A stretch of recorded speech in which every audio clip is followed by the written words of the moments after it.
हरे कृष्ण सर्वांना स्वागत आहे इस्कॉन राधा गोविंद मंदिर फुलेचे अध्यक्ष नामानिष्ठा दास प्रभू यांनी सुरू केले 18 दिवसात भगवद्गीता समजून घ्या या अध्ययन वर्गामध्ये. आज आपण तिसऱ्या दिवशी तिसऱ्या अध्यायाचा आपण अभ्यास करणार. अध्यायाचं नाव आहे कर्मयोग, कर्माचा योग. ओम ज्ञानतिमिरन्धस्य ज्ञानञ्जनशलाकया चक्षुरुमिलितं येन तस्मै श्रीगुरुवे नमः. श्रीचैतन्यो मनोभीष्टं स्थापितं येन भूतले स्वयं रूप कदा मह्यं ददाति स्वपदान्तिकं. वन्देऽहं श्रीगुरु श्रीयुतपदकमलं श्रीगुरु वैष्णवांश्च श्रीरूपं साग्रजातं सगण रघुनाथातं सजीवं साद्वैतं सावधूतं परिजनसहितं श्रीकृष्ण चैतन्य देव श्री राधा कृष्ण पादान सहगण ललिता श्री विशाखान्वितांश्च. हे कृष्ण करुणा सिंधु दीनबंधु जगतपते गोपेश गोपिका कांत राधकांत नमोस्तुते. तप्त कांचन गौरांगी राधे वृंदावनेश्वरी कृष्ण भानुसुते देवी प्रणमामि हरिप्रिये. वाञ्छाकल्पतरुभ्यश्च कृपा सिन्धुभ्य च पतितानां पावनेभ्यो वैष्णवेभ्यो नमो नमः. अनंत कोटि वैष्णव वृंद की जय. शिला प्रभुपाद की जय. श्रीमद भगवद गीता की जय. सद्गुरुदेव की जय.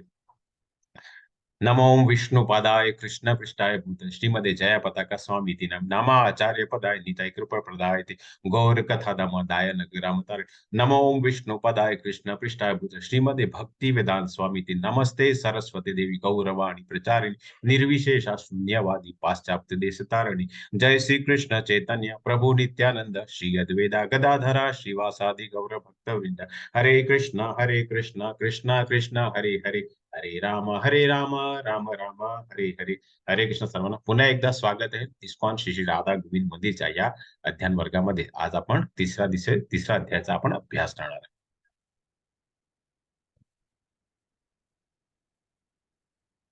हे इस्कॉन श्री श्री राधा गोविंद फुलाचे अर्चवीर श्री श्री राधा गोविंद यांना मी साष्टांग दंडवत प्रणाम करून त्यांचा आशीर्वाद घेऊन आजचा अध्याय सुरुवात करतो. इस्कॉनचे संस्थापक आचार्य शिला प्रभुपा आज त्यांचा तिरोभाव दिवस आहे. 46 वर्षपूर्वी त्या भूतलावरून ते इकडनं आपल्यासाठी वेगवेगळ्या पुस्तकं सोडून आपल्या जीवन सोडून इथे आपल्यासाठी हे भगवद्गीता सोडून या पृथ्वीतलावरून आपल्याला सोडून गेले होते. त्यांचा आशीर्वाद घेऊन मी आजचा अध्याय सुरू करतो.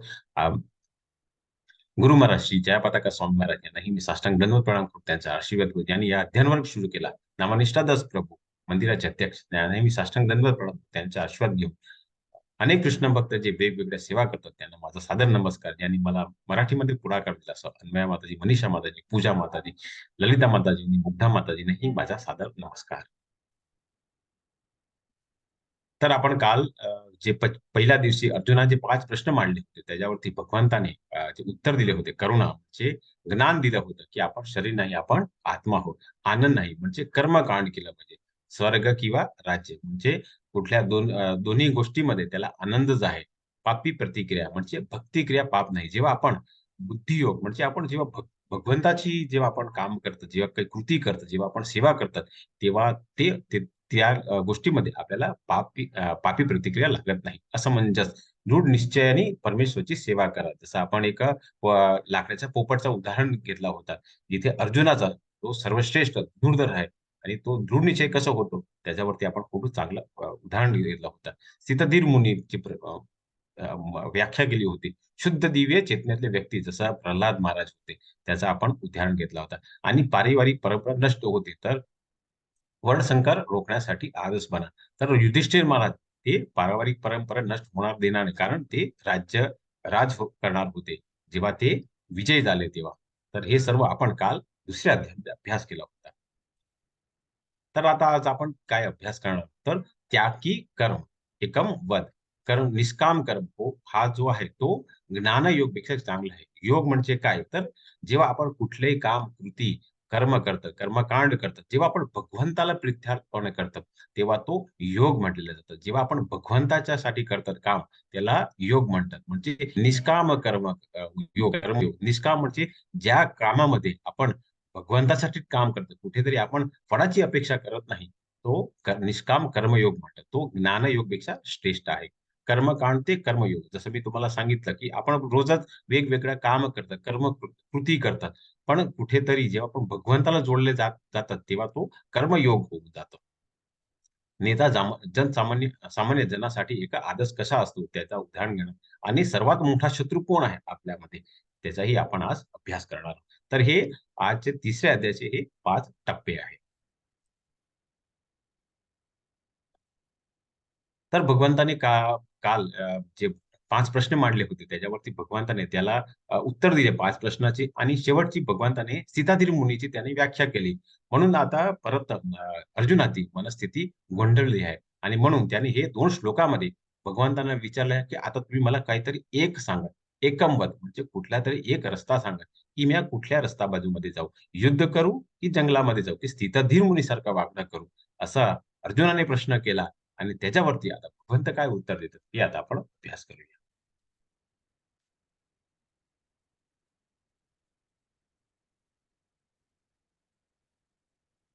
तर आता भगवंत 3.6 मध्ये उत्तर देतात. जो कर्मेंद्रिय संयमित करतो, परंतु ज्याचे मन इंद्रिय विषयाचे चिंतन करीत आहे, तो निश्चितपणे स्वतःची फसवणूक करतो आणि अशा मनुष्याला मिथ्याचारी म्हटलेले जातात. तर इथे तुम्ही चित्रामध्ये बघू शकता, की एका व्यक्तीने आपला जो परिधान आहे, तो एका साधूसारखा केला आहे. पण कुठेतरी त्याने काय केलंय, इंद्रियाविषयाचं चिंतन केलंय. तुम्ही त्याच्या हातामध्ये मोबाईल बघू शकता. त्या दुसऱ्या हातामध्ये कमंडल आहे. आणि त्याच्यासोबत तो सिगारेट धूम्रपान पण करतो आहे. म्हणजे त्याच्या इंद्रियावरती कुठेतरी त्याचा अ, अ, नियंत्रण नाही. जसं तुम्ही आणि मी हे सर्व काय आहे, आता सर्व मोबाईल, लॅपटॉप वगैरे यूज करतात. पण मी मोबाईल आणि तुम्ही मोबाईल यूज करतात, मोबाईल वापरतात. कशासाठी? तर तुम्ही भगवद्गीतेच्या ज्ञानासाठी वापर करतात. पण इथे तो दुसऱ्यांना सर्व गप्पासाठी उपयोग करतो.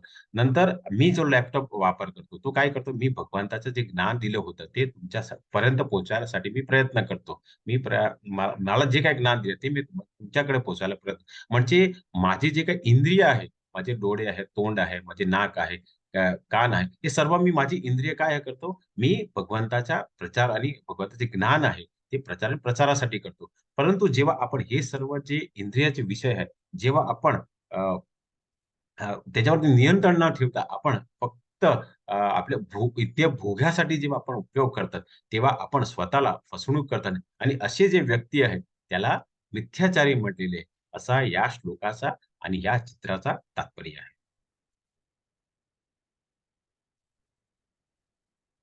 तर इथे भरत महाराजाचं उदाहरण दिले आहे. आपण ज्याला मेरा भारत महान म्हणतात, तो भरत राजा हा याचा इथे मिथ्याचारीचा इथे उदाहरण दिले आहे. तर भरत महाराज जेव्हा त्यांचे 50 वर्ष पूर्ण 51 वर म्हणजे त्या वनप्रस्थानामध्ये गेले, तेव्हा ते इकडनं नेपाळमध्ये गंडकी नदी आहे.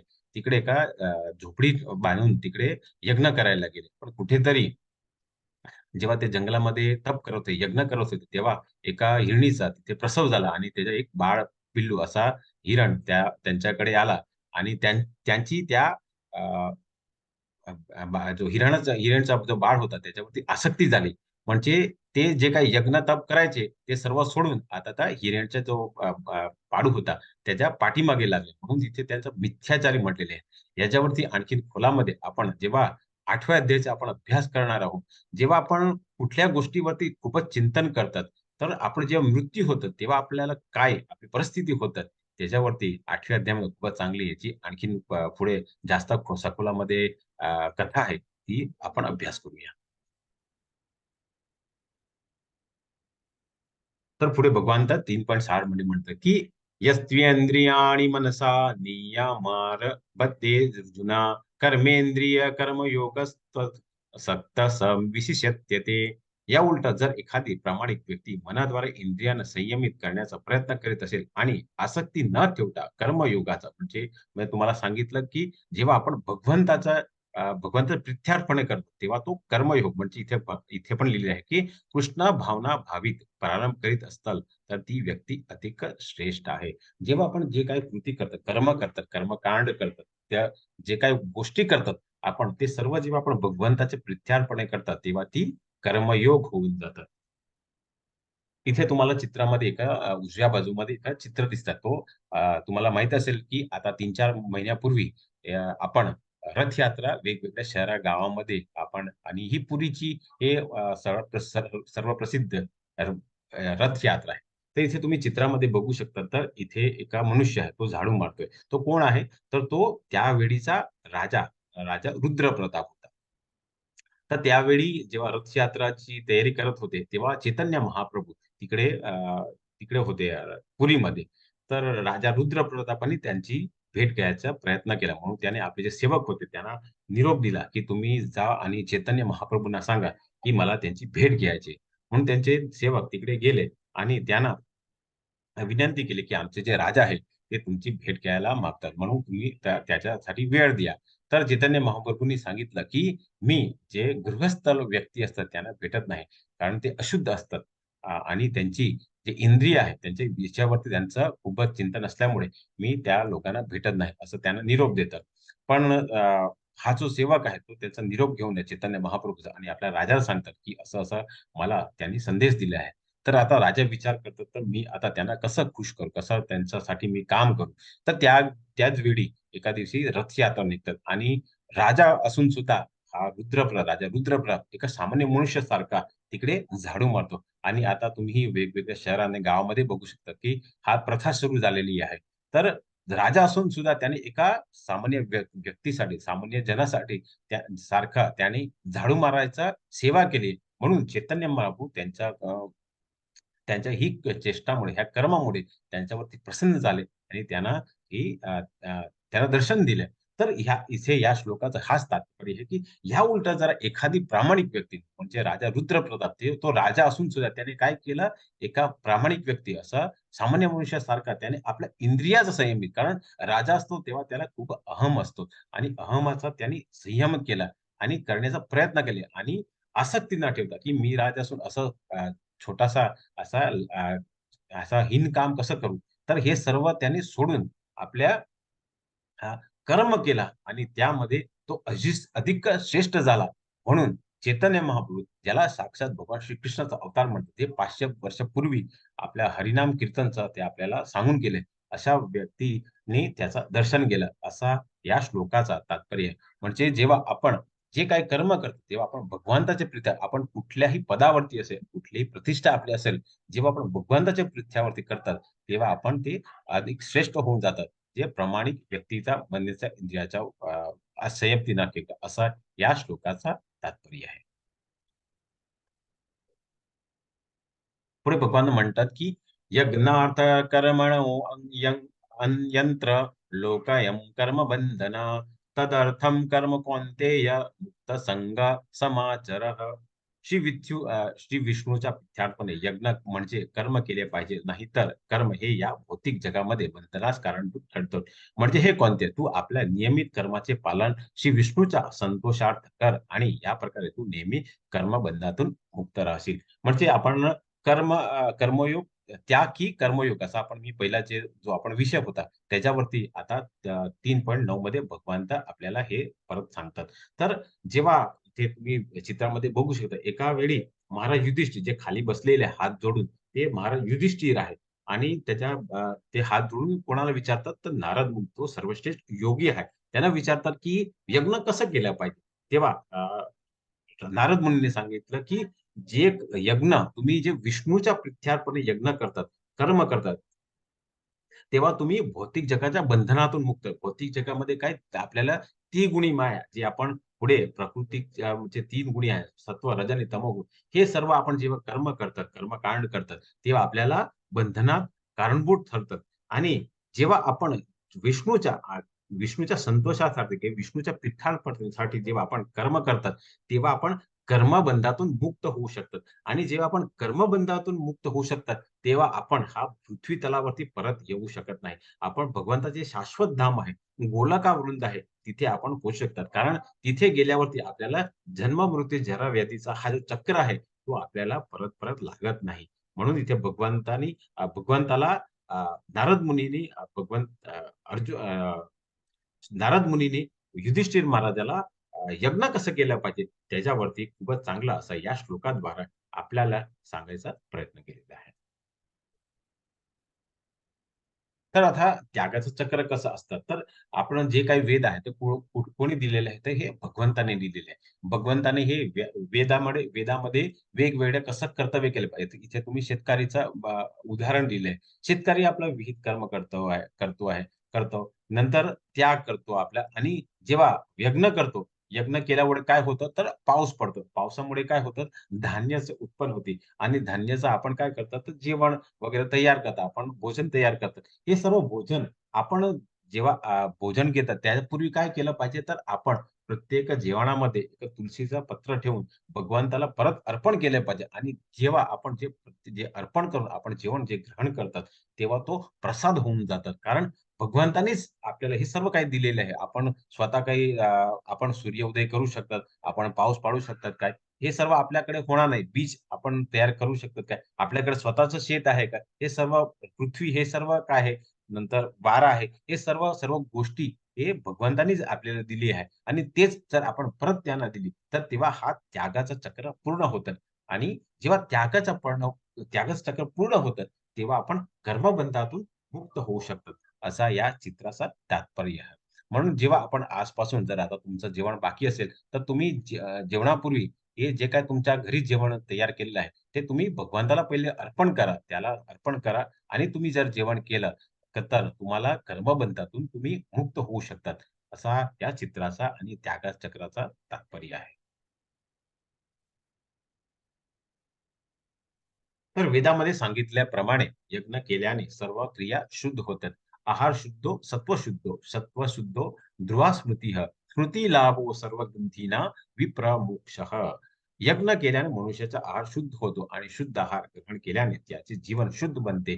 जीवन शुद्धीमुळे स्मृतीला अतिसूक्ष्म वृत्तीचे शुद्धीकरण होते आणि जेव्हा स्मृती शुद्ध होते, तेव्हा मनुष्य मोक्ष मार्गाबद्दल विचार करू शकतो आणि या सर्वाची परिणिती वर्तमान समाजासाठी अत्यावश्यक असणाऱ्या कृष्णा भावनेमध्ये होते. तर इथे तुम्ही चित्रामध्ये बघू शकता, की जेव्हा आपला आहार शुद्ध होतं, तर तुम्हाला माहीत असेल जेव्हा आपण काही नॉन-व्हेज वगैरे आपण खातो, तेव्हा काय होतं, तर आपल्यामध्ये आपली जी बुद्धी आहे, ती स्मृती आहे, ते कुठेतरी नष्ट व्हायला प्रयत्न करतात. आपण खूपच हिंसक होऊन जातात. आपण मारामारी जास्त करतात आणि विधर्मी लोक तुम्ही बघत असेल, तर त्यांचा जो आहार आहे, तो काय आहे, तो जास्त नॉन-व्हेज वगैरे आहे. त्याच्यामध्ये जास्त तेल आहे, जास्त मग त्याच्यामध्ये मसाले असतात. म्हणून काय त्यांचं जे आहार आहे ते उग्र असल्यामुळे ते लवकरच ते हत्यारून ते आपल्यासोबत ते लढाई करायला आपल्यासाठी युद्ध करायला तयार होऊन जातं. म्हणजे जेव्हा जेव्हा आहार शुद्ध होतं, आपण यज्ञ करून आपण जेव्हा आहार शुद्ध होतं, तेव्हा काय होतं तर आपली जीवन शुद्ध होऊन जातं आणि जेव्हा शुद्ध होतं, तेव्हा आपण स्मृतीची अतिसूक्ष्म इंद्रिय शुद्धी होतात आणि जेव्हा स्मृती शुद्ध होतात, तेव्हा मनुष्य मोक्ष मार्गाबद्दल विचार करू शकतात. आणि सर्वांची परिणती म्हणजे ही वर्तमान समाजामध्ये. आता तुम्ही भौतिक जगामध्ये राहता, तर तुम्ही बघू शकतात, की प्रत्येक 100-200 मीटरवरती एका अ, अंड्याची एका टपरी खुललेली आहे. चायनीज वगैरे टपरी आहे. तर हे सर्व काय आहे? हे सर्व विशुद्ध आहार आहे. हे आपला आहार नाही. जर तुम्ही तुमच्या घरीमध्ये तुम्ही बघत असेल, तर आता गेल्या महिन्यामध्ये नवरात्री झाली होती. त्याच्यापूर्वी गणपती होतं. तर हे यावेळी आपण काय घरामध्ये आपण शुद्ध आहार असतात. शुद्ध आहारामध्ये काय होतं, आपण चांगल्या कर्म करतात. आपल्या घरामध्ये पूजा असतात. आपल्याला चांगल्या प्रकारचे आपण त्यांची अर्चना करू शकतात. तर जेव्हा आपला आहार जेव्हा शुद्ध होतं, तेव्हा आपलं जीवन शुद्ध होऊ शकतं. तर ह्याच्यासाठी शिला प्रभुपादांनी हे 4 नियम केले आहेत. ते मी तुम्हाला पुढे सांगेन. तर भगवंत पुढे 3.13 मध्ये म्हणतात, की भगवत भक्त हे सर्व प्रकारच्या पापातून मुक्त होतं. कारण ते सर्वप्रथम यज्ञाला अर्पण केलेलं अन्न ग्रहण करतो. इतर लोक जे आपल्या स्वतःचा इंद्रिय भोगकरिता भोजन बनवतात, ते खरोखरच केवळ पाप भक्षण करतात. जसं मी तुम्हाला सांगितलं, की जेव्हा आजपासून जर तुम्हाला तुमचं जेवण बाकी असेल, तर तुम्ही काय करा, तुम्ही हे जे काही तुमच्या घरी जे काही जेवण केलेलं आहे, तुम्ही भगवंताला अर्पण करा आणि जेव्हा तुम्ही भगवंताला अर्पण करून जेव्हा तुम्ही ते जेवण, जे भोजन तुम्ही ग्रहण करता, ते तुम्हाला पापातून मुक्त करतात आणि जेव्हा तुम्ही भगवंताला अर्पण करत नाही, जे काही तुमच्या घरी भोजन केलेलं आहे, हे तेव्हा तुम्ही फक्त इंद्रिय भोगाकरिता भोजन करतात आणि खरोखर तर हे केवळ पापच भक्षण करतात. असं इथे या श्लोकामध्ये भगवंताने आपल्याला सांगायचा प्रयत्न केलेला आहे. तर पुढे भगवान म्हणतात, की सर्व प्राणी मात्र अन्य धान्यावर जगतात. ते पावसापासून पाऊस यज्ञापासून उत्पन्न होतात आणि यज्ञ विहित कर्मापासून होतात. तर प्रत्येक जीव जो हा भौतिक जगामध्ये असतात, तर त्यांना आपला कर्म केलंच पाहिजे आणि विहित कर्म आपण पुढे जेव्हा आपण वेगवेगळ्या जे वर्ण आहेत, त्याचा आपण अभ्यास करणार, तेव्हा मी तुम्हाला प्रत्येक वर्णाचा कर्म काय आहे, ते आपण अभ्यास करू. तर इथे भगवान पुढे म्हणतात, की सर्व प्राणी माता म्हणजे 84 लक्ष जे योनी आहे, हे सर्व काय अन्नधान्यावरतीच जगतात. अन्न कसं उत्पन्न होतं? तर हो, पावसामुळे होतं नाही. पाऊस यज्ञामुळे उत्पन्न होतं आणि यज्ञ आपण विहित कर्म केलं पाहिजे. तर तेव्हाच हा चक्र पूर्ण होतं, असं या श्लोकाचं तात्पर्य आहे. तर आता भौतिक जगामध्ये आता कलियुगाचं यज्ञ कुठलं आहे, ते आता आपण अभ्यास करूया. यज्ञेह संकीर्तन प्रायोरजनतीः सुमेधसः श्रीमद्भागवतम 11व्या स्कंदाचा 5व्या अध्यायाचा हा 32वा श्लोक आहे. तिथे इथे सांगितलेलं आहे, की जय श्री कृष्ण चैतन्य प्रभू नित्यानंद श्री अद्वैत गदाधरा श्रीवासादि गौरभक्त. हरे कृष्ण कृष्ण कृष्ण हरे हरे, हरे राम राम राम हरे हरे. तर आता आज श्रीमद भागवतमचा हा इथे उदाहरण दिले आहे. इथे तुम्हाला दिलं की हा जो कलियुगाचं यज्ञ कुठलं आहे? जसं आपण गेल्या 2-3 श्लोकामध्ये आपण अभ्यास केला होता, की यज्ञ कुठला आहे? तर कलियुगाचं यज्ञ हे संकीर्तन केलं पाहिजे. म्हणजे हा जो पंचतत्व मंत्र आहे आणि नंतर हे हरे कृष्णाची 108 म्हणीची एक आपण माळा केली पाहिजे. असा या श्लोकाचा श्रीमद भागवतमाचा इथे उदाहरण दिलेलं आहे. पुढे आपण 10व्या अध्यायामध्येही आपण अभ्यास करणार आहोत. म्हणजे 10.25 मध्ये यज्ञा जपन यज्ञोस्मी म्हणजे जय श्री कृष्ण चैतन्य प्रभू नित्यानंद श्री अद्वैत गदाधर शिवसादि गौर भक्तवृंद. हरे कृष्णा कृष्णा कृष्ण हरे हरे, हरे राम राम राम हरे हरे. तर पुढे भगवंत म्हणतात, की म्हणून कर्मफलावर आसक्ती न ठेवता मनुष्याने कर्तव्य म्हणून कर्म केले पाहिजे. कारण अनासक्त होऊन कर्म केल्याने त्याच्या परमेश्वरची प्राप्ती होते. जेव्हा आपण कर्मफलावर आसक्ती न ठेवून मनुष्याने कर्तव्य म्हणजे जेव्हा आपण जे काही कर्म करतो, जसं आपण निष्काम कर्म काय म्हणजे जेव्हा आपण जे काही कर्म करतो, जेव्हा आपण भगवंताला प्रीत्यार्पण करतात, भगवंताला मधी ठेवून जेव्हा करतात, तेव्हा तो कर्म आपल्या कर्मबंधातून मुक्त ठेवतो आणि म्हणून आपण प्रत्येक व्यक्तीने अ, जे काही आपलं कर्तव्य आहे म्हणून केलं पाहिजे, तेव्हाच आपण परमेश्वरची प्राप्त करू शकणार आहे. जेव्हा आपण भगवंताला अर्पण करतो, जे काही आपण कर्म करतो, कृती करतात, कर्मकांड करतो, जेव्हा आपण भगवंताला आपण अर्पण करून करतात, तेव्हा आपण निश्चितपणे परमेश्वराची प्राप्ती आपल्याला होऊ शकतं. इथे चित्रामध्ये तुम्ही शिला प्रभुपादा हिचं उदाहरण दिलेलं आहे. कारण त्यांनी आपलं पूर्ण जीवन काय केलं होतं, फक्त भगवान श्रीकृष्णांनी जे काही संदेश दिला, भगवान जे काही ज्ञान दिलंय, त्याचा प्रचार आणि प्रसार केला. श्रीमद भगवद्गीता आहे, श्रीमद भागवतम आणि वेगवेगळ्या पुस्तक आहेत. त्यांचाच फक्त त्यांनी प्रचार आणि प्रसार केला. फक्त भगवंताचे प्रत्यार्पणे त्याने सर्व कर्म केले आणि म्हणून त्यांची परमेश्वराची प्राप्ती झाली. असं या ती 3ऱ्या अध्यायाच्या 19व्या श्लोकामध्ये भगवंताने आपल्याला सांगितलेलं आहे. म्हणून आपण जे काही कर्म करतो, तर आपण हे भगवंताला अर्पण केलं पाहिजे. तेव्हा आपण भगवंताची, परमेश्वरची प्राप्त करू शकतो. तर आता एक आदर्श कसा असतो त्याच्यावरती आता आपण अभ्यास करूया. एक आदर्श म्हणजे 3ऱ्या अध्यायाचा 21वा श्लोक. यद्दाचरित श्रेष्ठस्त तथा देवतरो जनः स यत् प्रमाणं कुरुते लोकस्तदनुवर्तते. श्रेष्ठ व्यक्ती जे करते त्याचे अनुसरण सामान्य जन करतात. आपल्या अनुसरणीय कृत्याने ती जे आदर्श घालून घेते त्यानुसार सारे जग कार्य करतात. तर इथे उदाहरण का दिलेलं आहे भगवंताने? कारण अर्जुन हा श्रेष्ठ धनुर्धर होता आणि त्याने पहिल्या अध्यायामध्ये आपल्याला आपण अभ्यास केला होता, की अर्जुन युद्ध न करण्यासाठी त्याने 5 करण दिले होते. म्हणून भगवंताने सांगितलं, की "तू श्रेष्ठ धनुर्धर आहे. तो सव्यसाची आहे." म्हणजे तो दोन्ही हातामध्ये तो सदृश्य बाण चालू शकतो. तर जेव्हा तो श्रेष्ठ व्यक्ती जे काय करतो, म्हणजे जर अर्जुनाने एक सर्वश्रेष्ठ धनुर्धर म्हणून जर आपलं काम केलं, तर त्याच्या खाली त्याच्या बाजूमध्ये जे काही वेगवेगळे राजा आलेले आहेत, त्याच्यासाठी जे युद्ध करायला आलं आहे, ते त्याच्या अनुसरण करतील. त्यांचे जे योद्धा आहे, त्याचे जे सैनिक बळ आहे, हे सर्व काय करणार, आपले जे राजा चांगल्या प्रकारे जर कृती करतात, ते आपण त्याच्या अनुसरण करणार आणि आपल्यानुसार जे आदर्श घडवून घेतो त्याच्यानुसार जग कार्य करतं, असं या श्लोकामध्ये आपल्याला सांगितलं. इथे तुम्ही चित्रामध्ये बदक बघू शकता. तर बदक ही आई आहे. आई जशी चालते, तशी त्याची मुलं-बाळं चालतात. तर जेव्हा आपण एका श्रेष्ठ व्यक्ती जसं आता भौतिक जगामध्ये राहतात, तर आपण काही नेता आहेत, जे चांगले काम करतात, तर आपल्यालाही त्यांच्यासारखे काम करायची इच्छा असतात.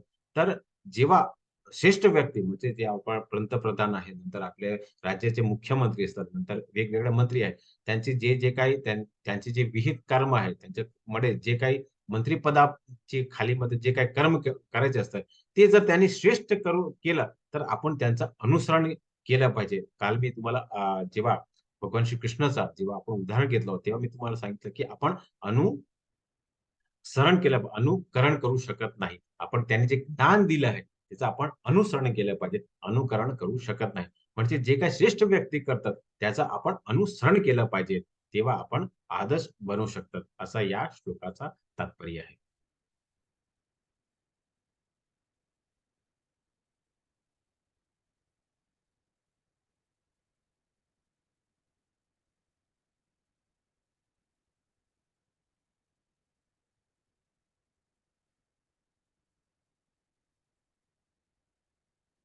तथा घृणाशाहीचा नाश. म्हणजे मी जर नियत कर्म केले नाही, तर हे सर्व ग्रहलोक नष्ट होऊन जातील. अनावश्यक लोकसंख्या उत्पन्न करण्यास मीच कारणीभूत होईल आणि त्यामुळे सर्व प्राणी मात्राचा शांतीचा मी विनाश होईल. ह्याचा अभ्यास आपण काल जेव्हा अभ्यास केला होता, जेव्हा पारंपरिक नष्ट होतील आणि असमंजस तेव्हा आपण ह्या श्लोकाचा आपण अभ्यास केला होता काल. तर आता भगवान पुढे काय म्हणतात, की नियत कर्माचा फलामध्ये आसक्ती असणाऱ्या अज्ञानी मनुष्याने मन विचलित होऊ नये. म्हणून विद्वान व्यक्ती त्याने कर्म थांबवण्यास प्रेरित करू नये. याउलटा भक्तिभावाने कर्म करून त्या लोकांना कृष्ण भावनेच्या यथावकाश विकासासाठी सर्व प्रकारचे कर्मामध्ये युक्त करावे. तर आतापर्यंत आपण जे काही आपण भौतिक जगामध्ये जोपर्यंत आपल्याला ज्ञान नव्हतं, की आपण कसं कर्म केलं पाहिजे, कसं कृती केली पाहिजे. तोपर्यंत आपण वेगवेगळे काम करत होते, का आपण वेगवेगळी कृती केली होती. पण आता आपल्याला ज्ञान झालं आहे, की जे काही आपण कर्म करतो, जे काही कृती करतो, ते आपण भगवंताच्या, विष्णूच्या प्रित्यार्पण केले पाहिजे. आपण सर्व कर्म जे काय ते परमेश्वराच्या प्राप्तीसाठी केलं, तर आपलं कर्मबंधातून मुक्त होऊ शकतात. इथं आता 3.26 मध्ये भगवान सांगतात आणि इथे तुम्ही चित्रामध्ये 2 उदाहरण बघू शकता. तर इथे एक शेतकरी आहे आणि एका नारळ काढणारा मनुष्य आहे. तर आपण हा जो व्यक्ती आहे तो काय करतो तर आपल्या उदरनिर्वाहासाठी ना, आपल्या कुटुंबाच्या उदरनिर्वाहासाठी तो नारळ काढतो. कुठेतरी बाजारामध्ये जातो, तिथे विकतो आणि तो आपल्या कुटुंबाचा आपण तो उदरनिर्वाहासाठी जे काही वस्तू लागते, तो तिकडनं घेऊन येतो, बाजारातून घेऊन येतो. तर असे जे व्यक्ती आहे, त्याला आपण सांगायला पाहिजे, की तू जे काही नारळ काढतो, त्याच्यातले 1-2 नारळ काय कर, तर तू आपलं मंदिर इथे जवळ मंदिर आहे. मंदिरामध्ये जा. तिथे तू मंदिरामध्ये प्रसाद म्हणून दे आणि तो प्रसाद सर्व लोकांना ते प्राप्त होईल. तर असे जे लोक आहेत त्यांना काय केलं पाहिजे, तर आपण त्यांना जे काही ते कर्म करतात, त्यांना आपण थांबण्याचा प्रयत्न करू नये. त्यांना आपण भक्तिभावाने कर्म करावे त्यांचा लोकांनी यथावकाश विकासासाठी. तसं आता इथे शेतकरी आहे. शेतकरी जे काही धान्य उत्पन्न होतं, तो आपल्या कुटुंबासोबत कुटुंबासाठी ठेवून बाकीचे जे काही धान्य आहे, तो काय करतो, तो बाजारामध्ये जाऊन एका व्यापारीला तो विकून येतो आणि फक्त तो आपल्या कुटुंबाचाच विचार करतो. तर असे जे व्यक्ती आहेत, त्यांना आपण असं सांगायचा प्रयत्न केला पाहिजे. आपण त्याला समजायचा प्रयत्न केला पाहिजे, की तू खूपच चांगला आपल्या कुटुंबासाठी काम करतो आहे, कृती करतो आहे. पण थोडंसं धान्य जे काय आहे तुझ्या शेतामध्ये झालेलं आहे, ते आमच्या मंदिरामध्ये जेव्हा जत्रा असते, ते अ, आ, माताचा की कुठेतरी आपला जे कुलदेवाचा जेव्हा वाढदिवस असतो, तेव्हा आपण जेव्हा महाप्रसाद ठेवतात, त्याच्यासाठी तू दान कर. तर असं जेव्हा तू कृष्ण भावनाच्या यथावकाश विकासासाठी जे काही प्रकारचं कर्म करतील, तू जे काही दान करतील, तेव्हा तू निश्चितपणे भगवंताच्या प्रित्यार्पणे कर्म करतील, असं आपण त्याला सांगू शकतो आणि त्याला आपण कृष्ण भावनामध्ये आणू शकतात, असं या श्लोकाचा तात्पर्य आहे. तर पुढे म्हणतात, की मिथ्या अहंकाराच्या प्रभावाने मोहित झालेला आत्मा स्वतःला कर्माचा कर्ता समजतो, पण वास्तविकपणे प्रकृतीच्या 3 गुणांद्वारे कर्माचे केली जाते. तर इथे भगवंत त्या 27व्या श्लोकामध्ये भगवंत आपल्याला सांगतात, की ही जी त्रिगुणी माया आहे, तुम्ही चित्रामध्ये जे 3 स्त्रीला बघतात, ते हे कोण आहे? ते सत्व, रज आणि तमोगुणी आहे. हे सर्व आपल्याला कर्मबंधातून बांधून ठेवतात. कारण आपण प्रत्येक गोष्टी भौतिक जगामध्ये राहतात, तेव्हा आपल्या प्रत्येक गोष्टीवरती आपल्याला आसक्ती असते. आपली जी 5 इंद्रिय आहे, जे 5 इंद्रिय विषय आहे, त्याच्यावरती आसक्तीमुळे आपण काही चांगलं आपण विचारू शकत नाही. आपण फक्त भोगायचे प्रयत्न करतात. म्हणजे आपला मिथ्या अहंकार आहे. मिथ्या अहंकारामध्ये काय होतं, आपण मोहित झालेलो असल्यामुळे आपण स्वतः जो आपला जो आत्मा आहे, त्याला आपण म्हणतात, की तो कर्माचा कर्ता समजतो. पण वास्तविकपणे काय आहे, आपला जो अहंकार असतो, जो आपला मन, बुद्धी आणि अहंकार ज्याला म्हणतात, हे त्यामुळे आपण वेगवेगळे कर्म करतो आणि हा कर्म आपल्या त्रिगुणी माया आपल्याला नियंत्रण करते, असा या श्लोकाचा तात्पर्य आहे. आणि याच्यावरती आणखीन पुढे आपण 14व्या अध्यायामध्ये त्रिगुणी मायामध्ये आणखीन आपण सखोल अभ्यास करू. तर पुढे अर्जुनाने आता भगवंताला प्रश्न केला, की अर्जुन म्हणाला, की "हे वृष्णीवंशजा, कशामुळे मनुष्य त्याच्या इच्छा नसताना ज जणू काय बरेच पापकर्मे करण्यात प्रेरित करतो?" तर आपण ही भौतिक जगामध्ये राहतात, तर आपल्यालाही काही इच्छा नसल्यामुळे सुद्धा आपण काही असे पापकर्म करण्यास प्रेरित होतो. आपल्यालाही खूप इच्छा नसते, की भाई हे आपल्याला माहीत आहे, की चोरी करणं हे चांगलं कर्म नाही. कारण कधीही आपण जर चोरी केली, तर जेव्हा भौतिक जगामध्ये राहतात, तेव्हा आपल्याला पोलीस आहे. नंतर वेगवेगळ्या कुठेतरी आणखी कुठे चोरी केली, तर आपल्याला निश्चितपणे आपल्याला पोलीस आपल्याला पकडून जाणार आणि आपल्याला कुठेतरी जेलामध्ये जाणार. तर हे सर्व आपल्याला माहीत सुद्धा आपण कशामुळे मनुष्य त्याची इच्छा नसतानाही जाणून काय बरेच पापकर्म करण्यात प्रेरित होतं. याच्यावरती आता अर्जुनाने प्रश्न केले आहेत. त्याच्यावरती आता भगवंत आपल्याला काय उत्तर देतात, हे आता आपण अभ्यास करूया.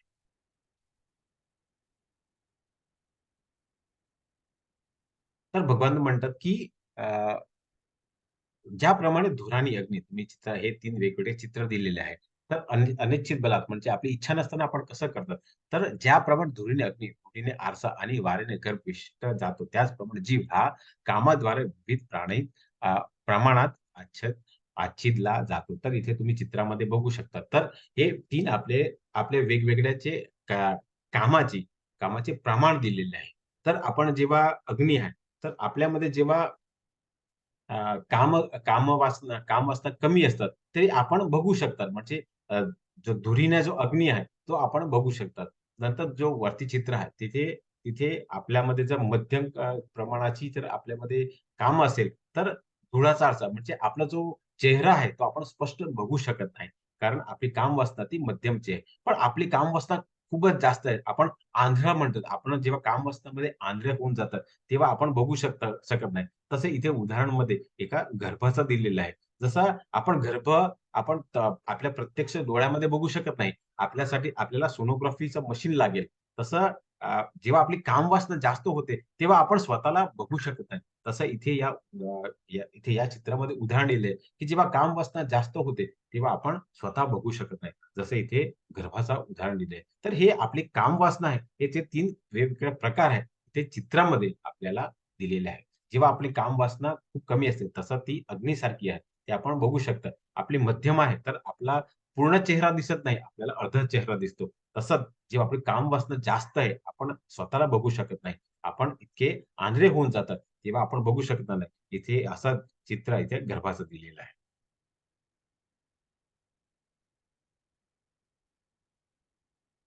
तर पुढे भगवंत म्हणतात, की म्हणून हे भरतवर्ष अर्जुना, इंद्रियाचे नियम करून पापाचा या महान प्रतीकाचा काम प्रारंभिक निग्रह कर आणि आत्मसाक्षाराच्या ज्ञानाचा विनाश करणाऱ्या हा कामाचा वध कर. म्हणजे सर्वात आपला मोठा शत्रू कोण आहे? तर आपला सर्वात मोठा शत्रू आपला काम आहे, आपली इच्छा आहे, आपली वासना आहे. आणि म्हणून भगवान तिथे म्हणतात, की या भरतवर्ष अर्जुना, इंद्रियाचा नियम कर. आपली 5 जे वेगवेगळे इंद्रिय आहेत, त्याची आपण नियमन केले पाहिजे. तर आपण जेव्हा नियमन करतात, तेव्हा आपण पापाचा हा महान प्रतीकाचा जो प्रारंभिक निग्रह केला पाहिजे. म्हणून हे तुम्ही चित्रामध्ये बघू शकता. तर हे जे लहान मुलं असतात, तेव्हाचपासून आपण त्यांना हे ज्ञान दिलं पाहिजे, की तू संकीर्तन कर, स्मरण कर, कीर्तन कर, अर्चन कर, पादसेवन कर. हे नवधा भक्तीचे वेगवेगळे टप्पे आहेत. तर तेव्हा आपण हे जेव्हा नवधा भक्तीचे वेगवेगळ्या टप्प्यावरती जेव्हा आपण सेवा करतो, तेव्हा निश्चितपणे आपण आत्मसाक्षाचं ज्ञान मिळवून आपल्यामध्ये जर नियमांचा जर आपण विनाश केला, तर निश्चितपणे आपण कामावरती आपण वध करू शकते. असं या श्लोकाचं तात्पर्य आहे. म्हणून आपण पहिल्या जेव्हा आजच्या 30-40 वर्षापूर्वी आपल्या गावामध्ये मंदिरं मोठे होते. आता आपल्या घरामध्ये मंदिर नाहीच आहे. आणि आपल्या जे काही भौतिक जगामध्ये मोठे-मोठे हॉटेल्स असतात, मोठे-मोठे रेस्टॉरंट्स आहेत, पण मंदिरं लहान झालेली आहे. म्हणून आपल्या भौतिक जगामध्ये आता लहान मुलाला आपण मंदिरामध्ये आपण घेऊन जात नाही. तर आपण त्यांना घेऊन जात नाही. म्हणून त्यांना माहीत नाही, की इंद्रियाचं नियम कसं केलं पाहिजे. जेव्हा त्यांना इंद्रिय नियमन कसं केलं पाहिजे, तेव्हा तेव्हा त्यांना ज्ञान नसल्यामुळे त्यांना आत्मसाक्षात्कार होऊ शकत नाही. जर आपण लहानपणापासूनच जर त्यांना मंदिरामध्ये जर घेऊन गेलं, तर त्यांना माहीत पडेल, की विग्रह काय आहे, त्याची सेवा कशी केली पाहिजे आणि जेव्हा त्यांना हे सर्व माहीत पडलं, तेव्हा ते निश्चितपणे आपल्या इंद्रियाचं नियमन करू करू शकतील, असा या श्लोकाचा तात्पर्य आहे.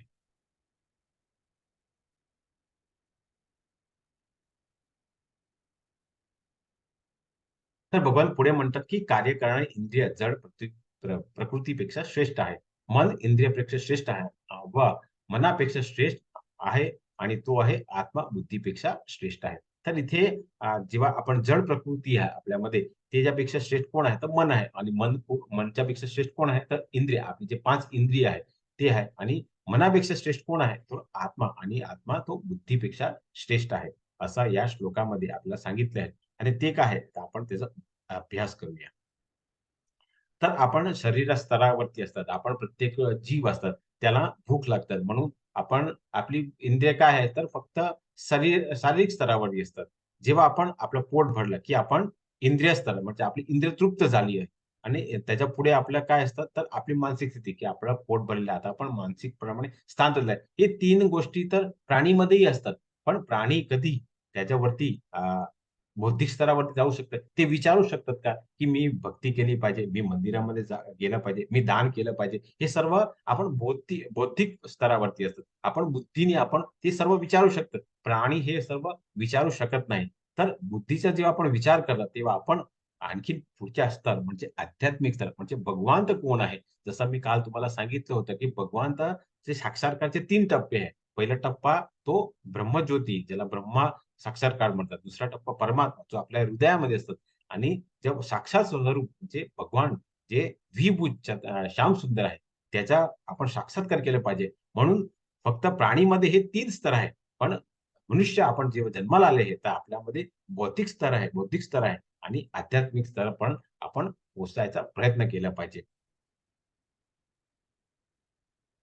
तर इथे आपण आता कठोपनिषदची इथे एक आपण वार्ता बघूया. तर इथे तुम्ही चित्रामध्ये बघू शकता. तर हे 5 घोडे आहेत. तर हे काय आहे? ते 5 इंद्रिय आहेत. ती इंद्रिय कुठली आहे? तर पहिल्या चित्रामध्ये आपण डोळे बघू शकतो. दुसऱ्या चित्रामध्ये आपलं नाक आहे. तिसऱ्या चित्रामध्ये आपण कान आहे. चौथा आपला स्पर्श म्हणजे आपण हात दाखवले आणि 5वा म्हणजे आपली जीभ आहे. तर हे सर्व काय आहे? तर हे 5 आपली वेगवेगळे इंद्रिय आहेत. तर आता तुम्ही 5 मित्र इथे जमा झालेले आहेत. तर तुम्हाला आता भूक लागलेली आहे. तर जो पहिला जो व्यक्ती आहे, त्याने डोळ्यामध्ये बघितलं आहे, की कुठेतरी एका चांगला रेस्टॉरंट आहे. तर तो म्हणतो, की नाही मी रेस्टॉरंट बघितलं आहे आणि तिथे चांगला वडापाव मिळतो. तर दुसरा जो आहे तुमचा मित्र आहे, तो म्हणतो, की नाही त्याच्यापेक्षा आणखीन एक पुढे चांगला रेस्टॉरंट आहे. तिथे मी एका पुलावचा खूपच चांगला असा सुगंध घेतलेली आहे. नंतर जो व्यक्ती आहे, तर तो काय म्हणेल, की मी ऐकलं आहे, की कुठेतरी अ, चांगली पावभाजी मिळते. तर तो म्हणतो, की आपण तिकडे जाऊन आपण भोजन करूया. चौथा म्हणतो, की मी तिकडची जे पिझ्झा आहे, ते मी बघितलं तर एकदम पिझ्झा खूपच नरम आहे. म्हणजे त्याने स्पर्श केलेला आहे. आणि जो 5वा आहे, तो म्हणतो, की हे सर्व सोडून द्या. आपण चांगला कुठेतरी भोजन करूया. मी तिचा टेस्ट केलेला आहे. तर हे सर्व 5 वेगवेगळे इंद्रिय, हे 5 वेगवेगळे घोडे आहेत. जर हे 5 वेगवेगळे दिसाने गेले, तर तुम्ही कुठल्या एका जागेवरती तुम्ही भोजन करू शकणार का? तर ते होणार नाही. कारण तुम्ही सर्वांकडे वेगवेगळे इंद्रिय आहेत आणि हे वेगवेगळे इंद्रिय वेगवेगळ्या जेव्हा दिशाने जातात, तेव्हा कुठे आपण गंतव्य स्थानावर पोहोचू शकत नाही. तर हे इंद्रियावरती आपण नियम कसं केले? तर आपण हे लगाम म्हणजे आपलं मन आहे, त्याने लगाम लावली पाहिजे आणि मन कोणाचा खाली असतो? तो बुद्धीच्या खाली असतो आणि जेव्हा मन आणि बुद्धी हे 5 इंद्रियावरती जेव्हा संयम करतात, त्याचं नियंत्रण करतात, तेव्हा जो आपला शरीरामध्ये जो आत्मा आहे, जो आपला प्रवासी आहे, तो आपला गंतव्य स्थानापर्यंत पोहोचू शकतात. म्हणून म्हणून जेव्हा आपण जे हे 5 इंद्रिय जसं आपण डोळे आहे, नाक आहे, कान आहे, आपला स्पर्श आहे, आणि आपली जीवा आहे, हे सर्वावरती जेव्हा आपण नियंत्रण करतात, तेव्हा आपलं मन आणि बुद्धीवरती आपण नियंत्रण करू शकतात. आणि जेव्हा आपण हे 5 इंद्रिय, मन आणि बुद्धीवरती जेव्हा आपण नियंत्रण होतात, तेव्हा जो आपल्या शरीरामध्ये जो आत्मा, जो परमात्मा आहे, त्याच्यावर आपण चांगला प्रवास करू शकतात. जेव्हा हे 5 इंद्रिय, हे 5 घोडे जर वेगवेगळ्या दिशाने जर ते पळायला लागले, तर कुठे आपण गंतव्यस्थानावर पोहोचू शकत नाही. म्हणजे आपलं गंतव्यस्थान कुठलं आहे? तर आपला गोलकावृंद आहे. म्हणून आपण आपले जे 5 इंद्रिय आहेत, ते भगवंताच्या प्रित्यर्थ, विष्णूच्या प्रित्यर्थामध्ये जेव्हा आपण करतात, तेव्हा निश्चितपणे आपला जो आत्मा आहे, तो चांगला प्रवास करू शकेल. असा हा कठावतनीची ही कथा आहे. तर आपला सर्वात मोठा शत्रू कोण आहे? तो काम आहे. इथेच आपला आजचा तिसरा अध्याय इथे पूर्ण होतो. तर आज आपण अभ्यास केला होता, की